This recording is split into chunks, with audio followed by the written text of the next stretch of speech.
I'm going to predict every game on Miami's schedule in under 60 seconds. First game of the year, it is a massive one. Going to the Swamp to play Florida. If this game was at a neutral site, I think I'd pick Miami. However, with it being in Gainesville and with this being Cam Ward's first start as a Hurricane, I'm actually going to pick Florida here. Don't get discouraged, though. Things get rolling here for Miami. You beat Florida A&M. You beat Ball State. You go to USF. Yes, you go to USF. You beat USF. You beat Virginia Tech. You go out to the West Coast to play an ACC game against Cal. You beat them.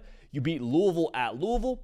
Florida State now, you get them at home. This is a massive one. I think it's back and forth. I think Miami wins that one.